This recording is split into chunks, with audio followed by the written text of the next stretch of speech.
It worked! Mark isn't down there either, but neither's his body, so that's good. Did he get ejected? Did he leave? If so, where to? Pull yourself together, Tessa. So what? He's not here. You can manage on your own. All you need for an emergency signal are power cells.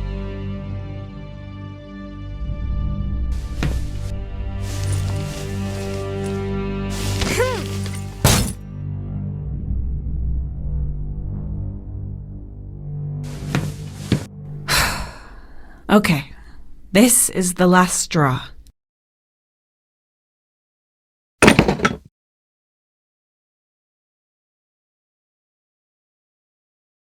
Goodness. Lots of junk, but no power cells. What now? What's this? Oh, a Cognitive Observation Research Entity, or CORE for short.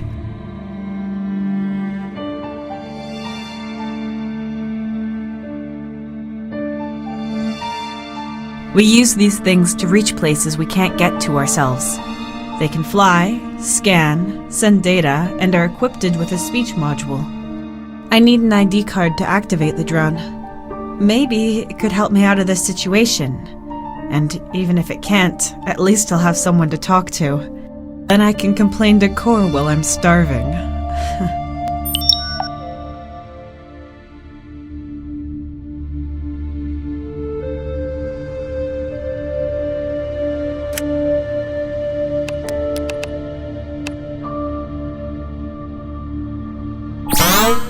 Unit activated.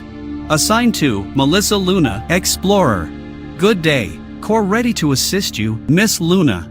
Incorrect. Tessa Carter. That's my name. Name change. Tessa Carter. Confirmed. I am glad to be of service, Ms. Carter. What are your orders? Where should we begin?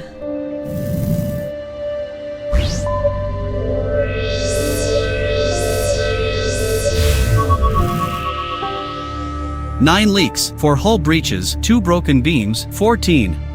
1 broken spaceship, 1 survivor. Maybe 2. I hope so anyway. That's all that matters now. What is your primary objective, miss? For you to stop being so formal with me. Just call me Tessa. Of course. Altering linguistic database. Tessa. Right. The next objective is to send out an emergency signal. But I can't do that without power cells, and I have to find Mark, so basically, if I want to get us out of this mess, I've solely got primary objectives. I do not have access to the ship's database. Who is Mark? Mark Bennett, about 30 years old, pilot and mechanic. We're the TAC 92's crew. Registered. What is the status of your immediate surroundings? Well, I have to take a closer look. My scanners could help in examining your surroundings. Good idea. Do that.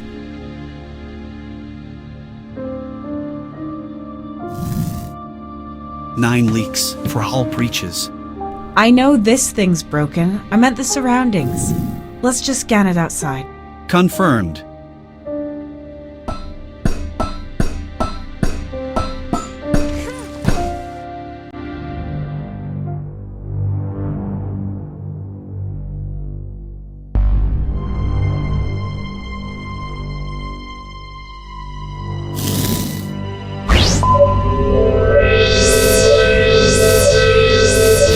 The tanks have been emptied completely, and there is nothing of use in the crates.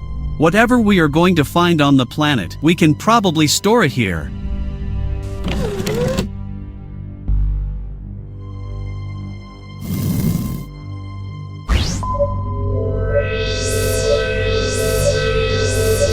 The cockpit is unstable and could break off. It will not, however, drag the rest of the ship down into the abyss with it.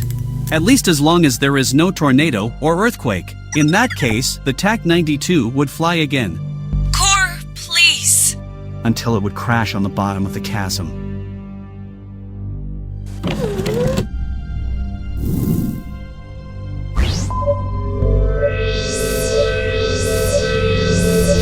This room's hull is intact and stable. No dangers registered. The alarm, the smoke, and the sparks appear more perilous than they are. I am 91.1% certain.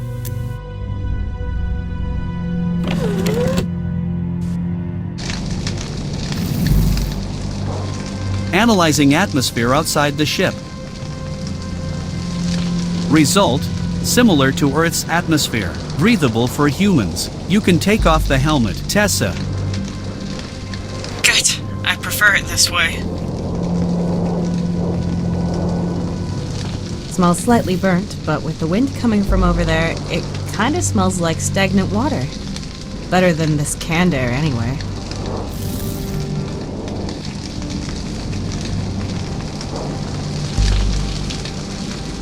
Okay, here's the plan. We look for life, for some water and food, of course. And maybe keep our eyes peeled for any buildings or anything useful. No idea how long I'm gonna have to survive out here. The Intergalactic Mining Corporation should have already sent out a search party. I doubt it. Mark and I are just the advance guard, and it's not unusual for us not to be able to send reports. We don't have a set route either. They'll start looking for us eventually. And by then, I'll probably be talking to a volleyball. But I do not understand what it has to do with this crash. Never mind. Please scan our surroundings. Scanning.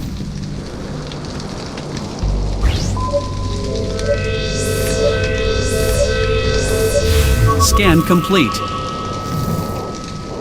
Scan radius of about 400 meters. No signs of relevantly sized life forms. No artificial constructs or buildings.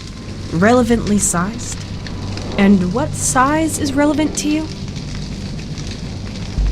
Anything bigger than a fully grown male Balinese toucan. A what? A male Balinese toucan. Their average size in all dimensions roughly represents that of the average-sized, fully grown earthen life form. You're joking, right? Statistics are not a joke. Well, that doesn't help me. Compare the data to something I know. No more than 8 letters. Equivalent to a medium-sized dog. Equivalent to a chicken 49.9% larger than average. Equivalent to exactly 11 hedgehogs.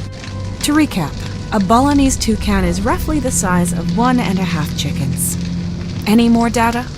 The environment is mostly comprised of stone.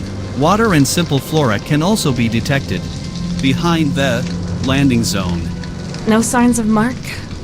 Damn. My mineral samples can wait. We should look for water and plants. New data! I am registering a weak but repeating radio signal. Where is it coming from? It originates from the planet's surface. The signature is inconclusive. Could it be coming from the Intergalactic Mining Corporation? The possibility of that lies at 29%. Can you locate it?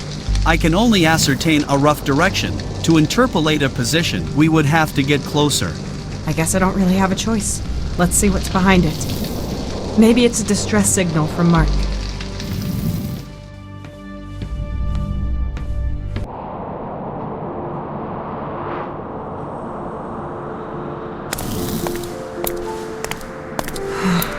Incredible. I know why I love my job. Without it, I wouldn't be able to see things like this. We followed the crash's progression. These must be the plants you were talking about. Well, they're not flowers, Core, let me tell you. More of a smelly swamp. I do not categorize flora and fauna by their feel-good factor, unless you wish to update my software accordingly. In that case, I would request the following hardware as well. Arms. Okay, forget it. At least it's not just rocks again. What are those tiny lights? Small life forms. Interesting. A good sign there might be more to this planet. If we flew over this place with the TAC-92 before we crashed, could something have fallen from the ship that's now emitting the signal? Theoretically. But the ship's inventory was complete, so the signal I am receiving cannot originate from a technical device known to us. We can't get any closer. We need to get down there.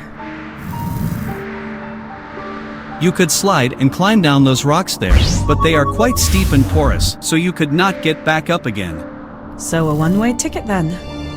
My recommendation: remaining within the TAC-92. The ship's hull offers protection and Mark could return. Then you would no longer be on your own. It would be easier for you to find water together, as well as finding a way which allows for a return to the ship. But then we still won't be able to send the emergency signal. We should find out what that signal is that you're receiving. Agreed.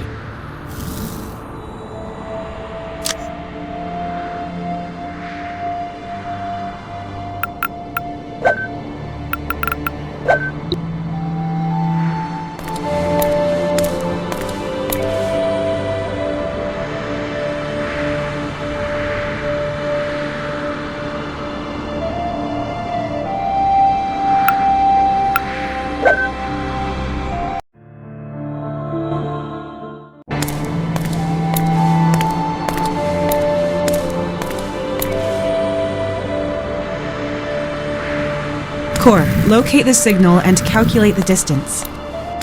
Scan initiated.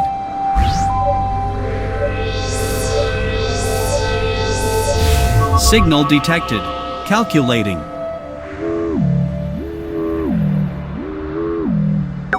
Calculated distance, 9.4 kilometers. Possible deviation up to 21%. So, about 10 kilometers. Or about walking distance of 2 hours. In the summer, with shorts. With an ice cream. On a foreign planet with unknown dangers and terrain, wearing a spacesuit, though, might take a little bit longer. Including these factors, I calculate a walking time between 9 and 11 hours with a high probability of death. As long as we find something capable of sending a distress signal at the end, I even prefer some interesting trail over a yellow brick road. What is that? Cord, do you see that? Record. Confirm. A pulsating light. Recording started.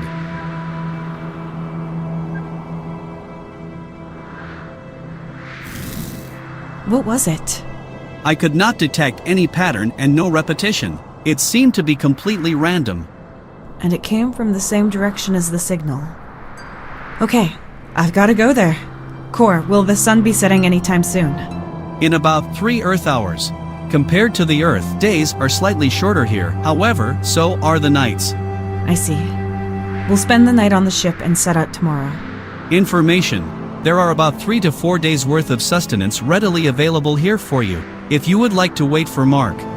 I don't know if Mark is lying around somewhere all messed up, or if he's looking for help, or if he's the one sending out that signal.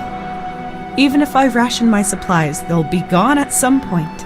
And if there's still no sign of Mark by then, I'm going to have to leave here. Then I'd have to brave the dangers of an unknown planet with hardly any supplies left. No, I think it's best I leave when I feel like it, and not wait until I can't put it off any longer. We're leaving tomorrow morning. Confirmed.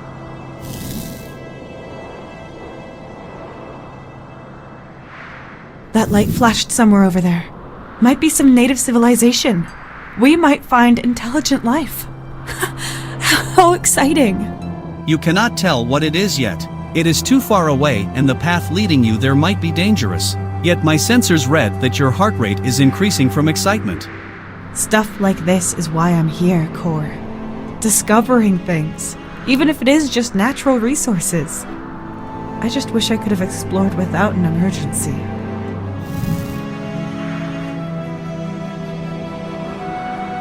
Terrifying. I wouldn't want to get caught in it, though. My calculations show that it is probably moving away from us.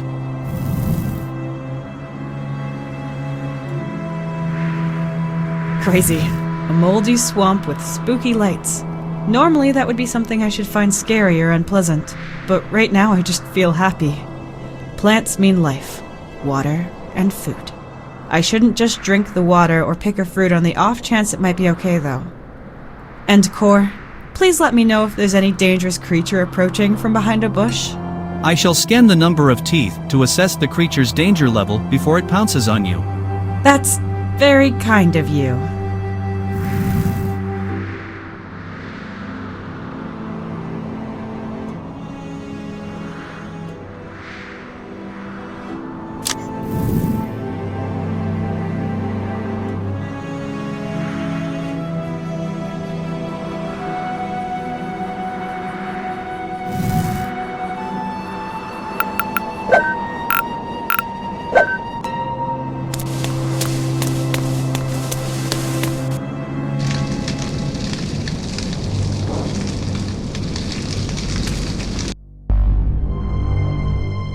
I should rest up before I go looking for the signal's origin tomorrow.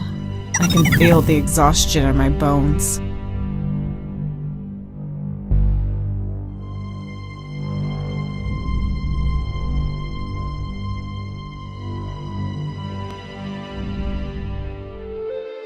Okay, I think we're well prepared. There's a signal, so there has to be someone here. People, or creatures. There was a light, or was it just lightning, or something natural? There was a directional light that lasted 4.4 seconds. A bright light. I would calculate that the chances of it not being artificial lie at 9.14%. Pretty slim odds then. What do you mean by directional? There was a precise vector, but it changed as it shone. Could it be a reflection of the sun? The amount of blue light is too high. The sun as a source can be ruled out. So it's of a technical origin. Might have been Mark, or maybe he saw it too, which means he'd probably be on his way there right now. I suppose. If he was ejected from the TAC-92, then he would probably be able to see the smoke and come here. However, if that is the case, he would now be dead at a possibility of 94.1%. Where would I be without your optimism? So, you think I should stay here? This place offers shelter, and you can gather resources from the wreckage. It is also the first place any rescue teams would check while searching for you. Leaving this place would be illogical. But what is logical is that I would starve here and that I'd never find out what happened to Mark. Maybe he needs help. And without him, I can't send out an emergency signal. I'd just be wasting my precious time. As a weak biological life form, you will naturally lose energy and gradually be able to move shorter and shorter distances, which greatly lowers your chances at survival. You're a real ray of sunshine, Core. Furthermore, the light signal might vanish and then you would no longer be able to make out its origin. All the more reason not to stay here, Core. Then I can only hope Mark is still alive and won't leave me hanging. I'd rather risk it and take my fate into my own hands. Understandable, considering you are an organic life form. However, in the event of an accident, you would be entirely helpless. You almost sound like Tony, that old worrywart. Tony? Anthony, my husband, Anthony Carter. According to my database, you are unmarried. Your database only knows about that Melissa Luna on the ID card. Database update. Tessa Carter is married to Anthony Carter. Yes, he also works for the Intergalactic Mining Corporation as a biochemist. I can see him right now, drinking hot chocolate together with our son, Finn. Just a few weeks' journey away from here. Please add to your database that Finn is 4 years old. Wait, 5? No, 4. Finn is 4 years old. Anyway, if I want to see them again, I have to survive. Database updated. Excellent. I have to take a break. I can't keep my eyes open. You keep watch while I sleep, and wake me if anything happens. Confirmed.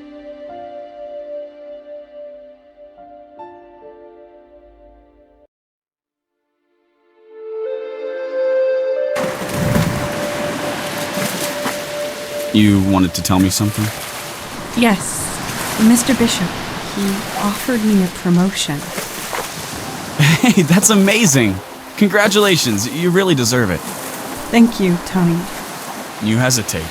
Despite the improvement, you're worried you won't have any thrills in the new job, right?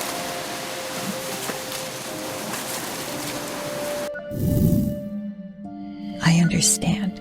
You went through a lot after the accident. Yes. I'm lucky to have survived that day. You must have been very afraid, all alone, on a foreign planet. Well, yes. But I also felt excited. Free. It was a strange mix of emotions and... Wait. What about Mark? Have you found him? Yes, we found him. He is alive and well. Oh, what luck. So, that night I dreamed about the day I was at the beach with Tony, where I told him about being promoted. I don't know what I meant by that. Let's stick to what you experienced. Please continue telling me what you remember. What happened the following day when you left?